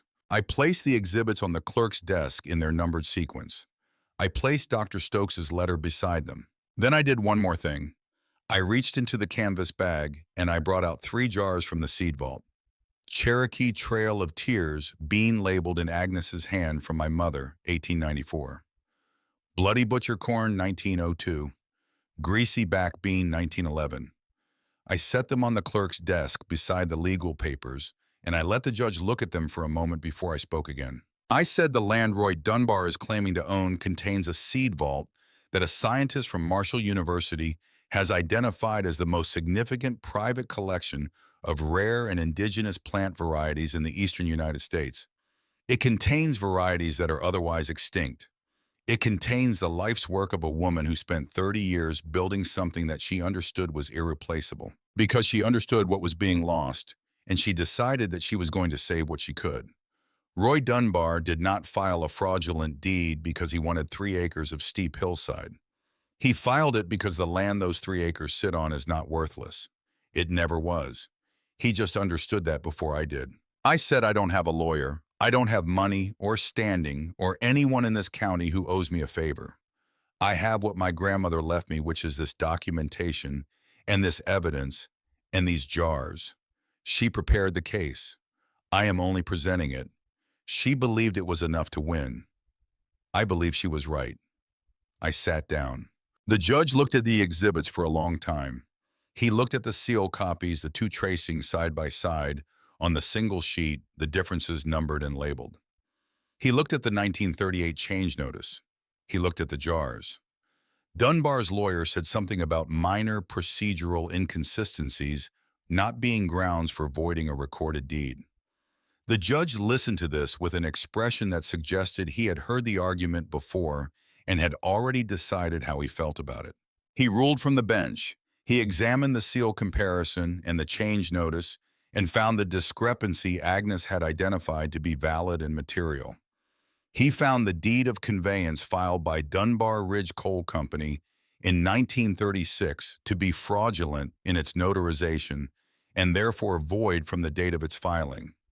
He ordered the county recording to be corrected to reflect the original 1910 Callaway property boundaries. He noted for the record that the matter was being referred to the State Attorney General's office for review of the original fraudulent filing. Roy Dunbar left the courtroom without looking at me. His lawyer followed at 2 paces, carrying his briefcase with slightly less confidence than he had entered with.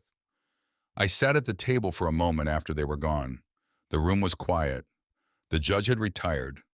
The clerk was arranging papers on his desk with the focused indifference of a man for whom courtroom outcomes are administrative rather than personal events. I gathered Agnes's papers and put them back in the canvas bag. I put the 3 seed jars in carefully one by one. I picked up my bag and walked out of the courthouse into the October air, which was cold and sharp and smelled of the mountains. I stood on the courthouse steps and breathed it. I had no one to tell. Cormac was in Keeney's Creek. Vera Tatum had refused to come to Williamson on principle, having formed opinions about county courthouses decades ago that she saw no reason to revise. Dr. Stokes was in Huntington. There was no one on the courthouse steps who knew my name or cared about the outcome of what had just happened in that room. That was all right.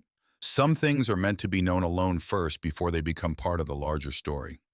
Agnes had known 30 years of work alone in a cave with no audience and no affirmation, and she had not stopped.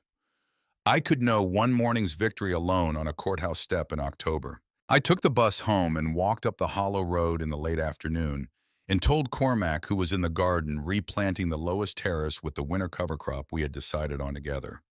He straightened up when he saw my face, and I told him. And he nodded once, the slow nod of a man who had believed it would come out right, but had not allowed himself to say so until it did. Then he went back to planting, which was exactly right.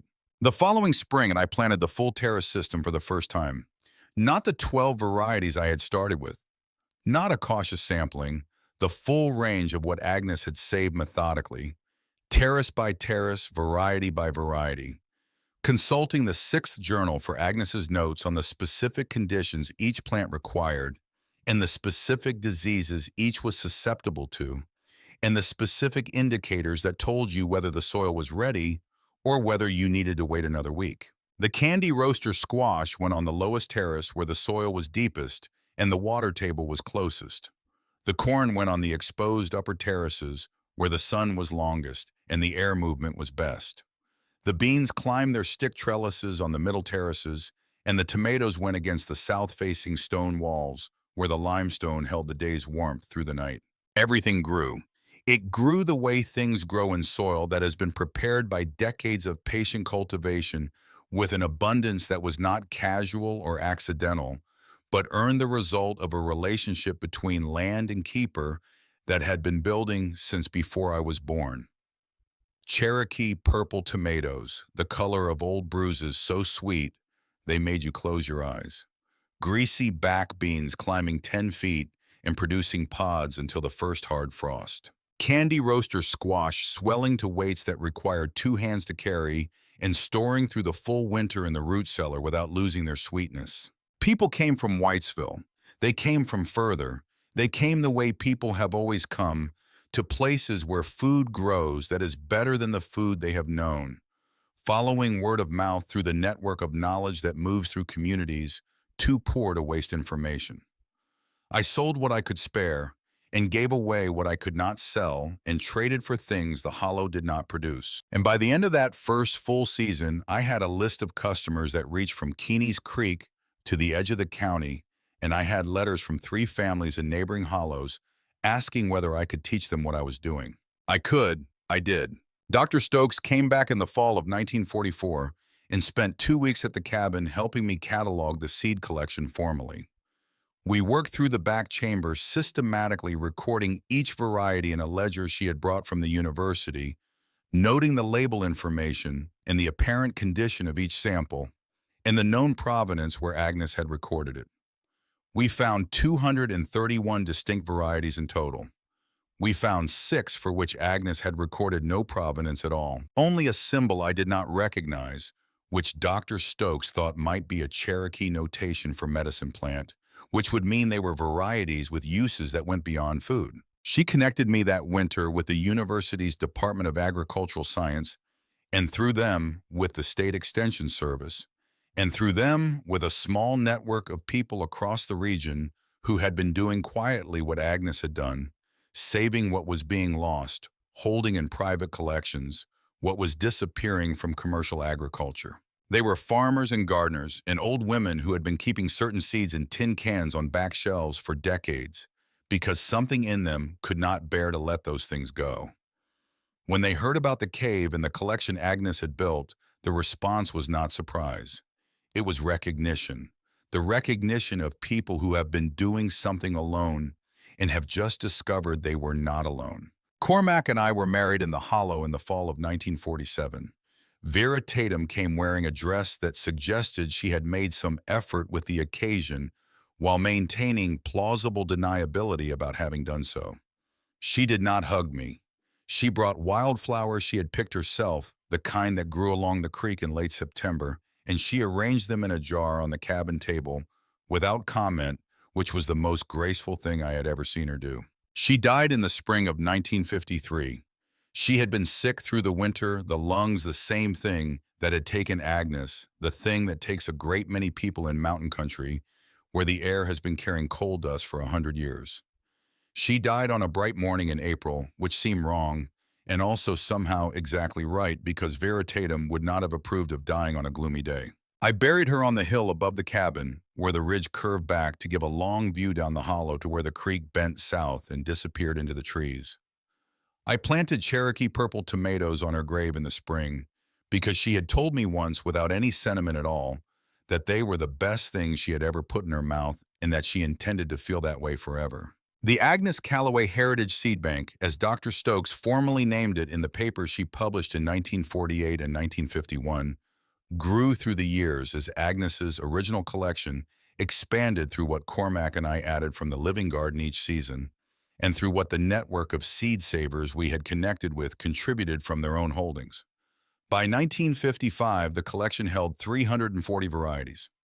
By 1965, when our youngest child was old enough to begin learning the cave systems alongside us, it held 480. The Department of Agriculture sent a researcher in 1968. He spent 3 days in the back chamber and wrote a report that described the collection as the most comprehensive surviving repository of pre-commercial Appalachian and Cherokee agricultural heritage in the eastern United States. The report recommended formal recognition and preservation support. The recognition came the following year. The support was slower, as support from formal institutions always is, but it came too. People arrived from everywhere in those years.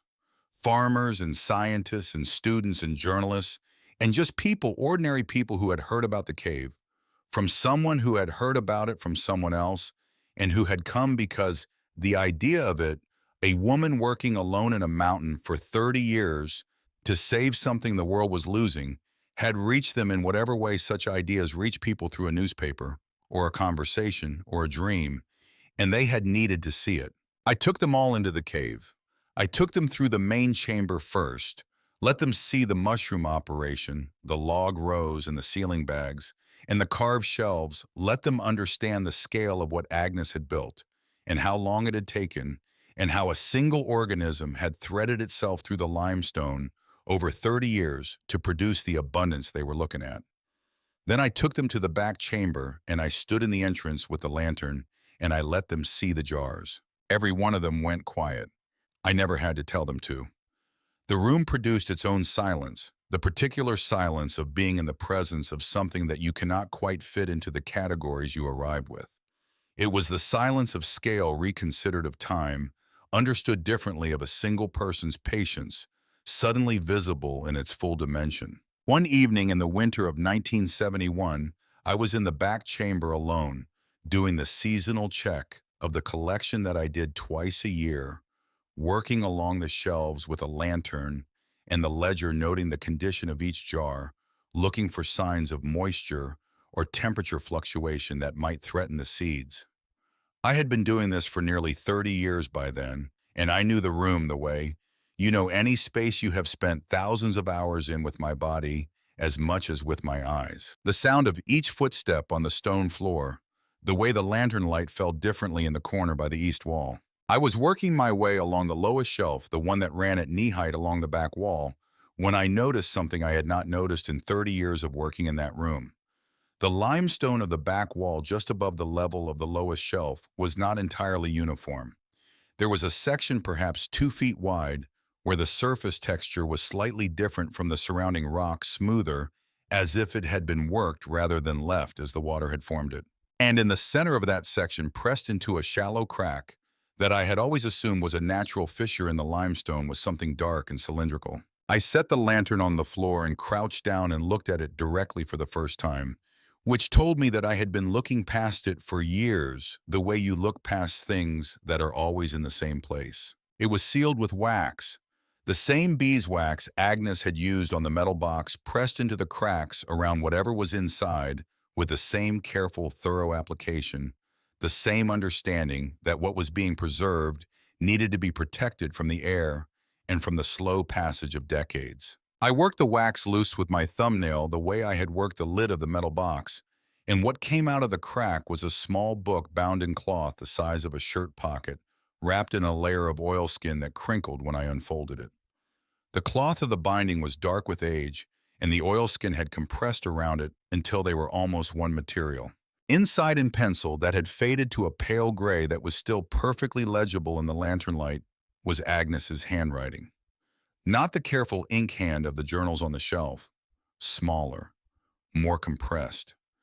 The hand of a person writing in private in a small book in a place where they were unlikely to be observed with no expectation of an audience. It was dated entries the way a diary is dated, running from October 1939 through December of that year. 3 months. The fall she had gone to Beckley.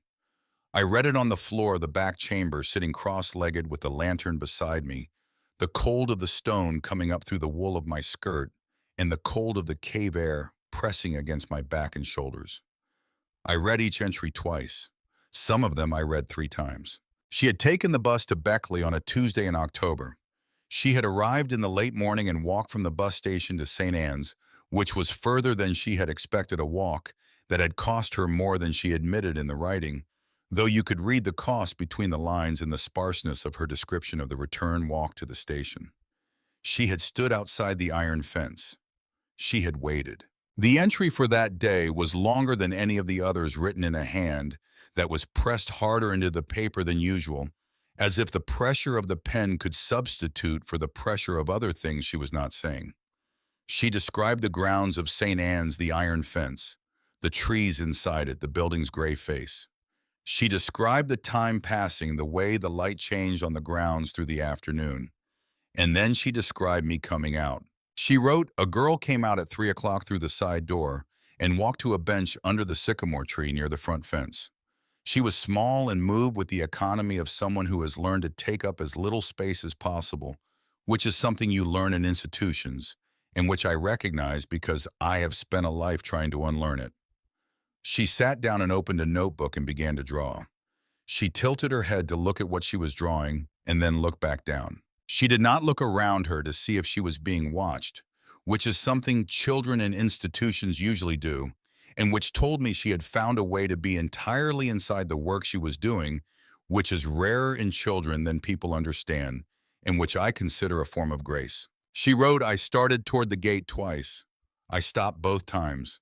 I stood at the fence and I watched her draw, and I thought about what I could give her. A grandmother who was already dying. One, perhaps 2 more years of someone to belong to, followed by another loss in a life that had already had more losses than a child should have to carry. Or I could give her 30 years of work. I could give her a cave full of living things that would outlast me by generations. I could give her a lawsuit already half won and a collection of seeds that would matter to people she had not yet met, and a network of mycelium that would hold the hillside together long after I was gone. She wrote, I could not give her both. I am not large enough to give her both. So I gave her the thing I had spent my life building, and I kept to myself the thing I had spent my life being. And I pray that the first is large enough to substitute for the second, because it is all I have. She wrote, she did not look up when I left. She was still drawing. Her pencil moved with the quick confidence of someone who has drawn the same kinds of things many times and does not need to think about the basic forms anymore, only the specific instance in front of her. I watched her for another moment from further down the road. She wrote, she is exactly who I needed her to be. I do not say that to comfort myself. I say it because it is true in the specific way that true things are true without requiring my preference. She is precise and patient, and she does not need to be observed to do the work. She will find the cave. She will read the journals. She will find the box. She is the right person. Not because she is my granddaughter, though she is, but because she is herself, and herself is exactly what the cave needs. She wrote on the last page in a hand that was slightly different from the rest, written perhaps at a different time, perhaps on the bus home or in the cabin by lamplight, I want her to know this, not as comfort and not as explanation, as the simple truth which she deserves because she has been living in institutions that have not always given her simple truths. The truth is, I saw her. I chose her, not because I had no other option, because she was the right one. She is loved in the only way I know how to love, which is to build something and leave it, and trust that the person it is built for will be equal to it. I believe she will be. I believe it the way I believe in mycelium, which is to say, I believe it because I have watched the evidence long enough to know it is true. I sat on the stone floor of the cave for a long time after I finished reading. The lantern burned beside me. The back chamber was cold and quiet. The jars on the walls caught the light and held it 600 of them by then, a whole curved horizon of glass and seed, and the patient labor of decades breathing in the cool dark the way the cave itself breathed. I had carried for 30 years the weight that comes from being left, not abandoned in the sharp way, not thrown away. Left in the complicated way by someone who believed they were making the right choice, which is in some ways a harder thing to carry because it does not permit the clarity of simple anger. I had carried it without putting it down the way you carry things you have never found the right place to set. I put it down, there in the cave on the floor in the cold with the lantern burning beside me and the jars breathing around me. I put it down, not because the letter made the leaving right, Not because explanation is the same as redemption, but because I understood finally and understanding is its own kind of release. Agnes had stood outside a fence in October and watched me draw, and gone home and spent 3 more years finishing what she had started. For me, knowing she would not be there to see what I did with it, trusting me with something she had spent 30 years building, on the strength of one afternoon of watching a girl tilt her head to get the proportions right. That is a particular form of love. Not the warm kind, not the kind that comes easily or asks to be thanked. The kind that says, I see what you are capable of, and I am going to spend everything I have making sure you have the room to be capable of it, and I will not be there when you arrive. And I need you to understand that this was not indifference. It was the opposite of indifference. I understood. And some weights, when you finally understand what they are made of, stop feeling like burdens.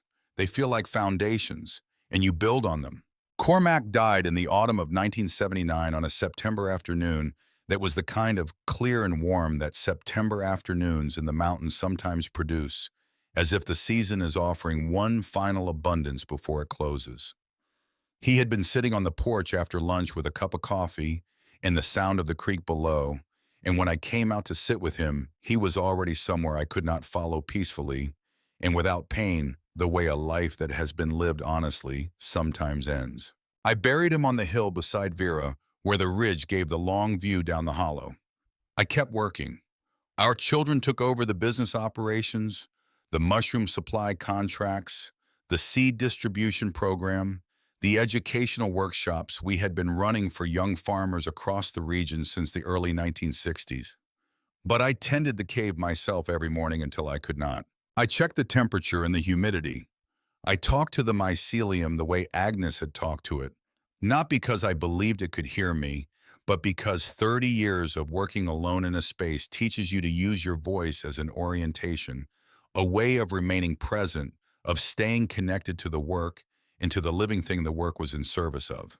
I mixed substrate and refreshed logs and checked the sealing bags and walked the length of the main chamber and stood at the entrance to the back chamber and looked at the jars. 640 varieties by the end, seeds from communities and families and old women's back shelves from across the mountains, collected over 4 decades, added to what Agnes had saved, building outward from the original core, the way a mycelial network builds one connection at a time, patient and persistent and oriented toward life. In the spring of 1986, on a morning in late March, when the first green was coming into the hollow and the creek was running high with snowmelt, I walked down the path to the cave entrance, for what I did not know would be the last time, though. Some part of me may have known because I brought with me the first jar I had ever opened in the back chamber, the one I had held in the lamplight on that first afternoon of discovery, the one Agnes had labeled in the hand of a younger woman, a woman whose hands had not yet begun to fail. Cherokee Trail of Tears Bean, from my mother, 1894. I went into the main chamber and walked its full length past the log rows and the ceiling bags and the carved wall shelves, past the evidence of 30 years of Agnes's work and 30 more of my own past, the accumulated labor of 2 women who had spent their lives in service to the same living system in the same limestone mountain. I went into the back chamber and sat down against the back wall beneath the place where the small cloth book had waited for me in its wax seal for 30 years. I held the jar in my lap. The cave breathed its constant cold breath around me. The jars on the walls were quiet. The lantern I had brought cast its yellow circle over the stone floor, and the glass and the careful labels in 2 different hands, old and older, the record of what 2 people had decided was worth saving when the world was busy deciding it was not. I thought about a girl sitting on a bench under a sycamore tree, tilting her head to get the proportions right. I thought about a woman standing outside a fence, starting toward the gate and stopping, starting again. I thought about cold air on a sweating face in the 3rd day of cutting vines. I thought about what it means to clear the way for something, not to build it yourself, not to hand it to someone finished and complete, but to remove what is covering it, to do the hard work of exposure so that what was always there can be seen. Agnes had cleared the way for the cave. The cave had cleared the way for the seeds. The seeds had cleared the way for the land. And somewhere in that chain of clearings was a girl who had grown up believing she was no one's concern, discovering that she had been someone's most particular concern all along, and learning that some weights, when you finally understand what they are made of, stop feeling like burdens. They feel like foundations, and you build on them. My daughter said afterward that I looked peaceful.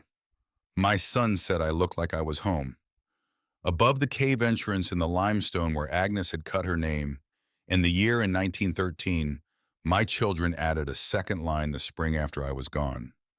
Wren Marsh Pruitt. She cleared the way.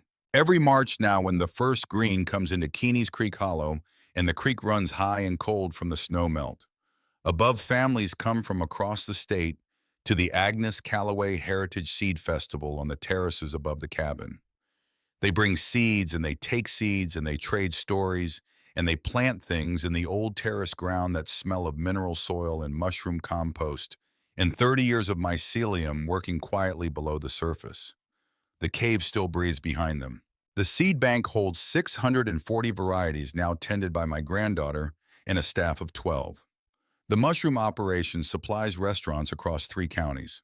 And the network Agnes built, the one she called the web, the one she understood in 1931 to be not a farm but a body, runs through the soil of that hollow, still connecting root to root and stone to stone, and the living to the living and the living to what came before them.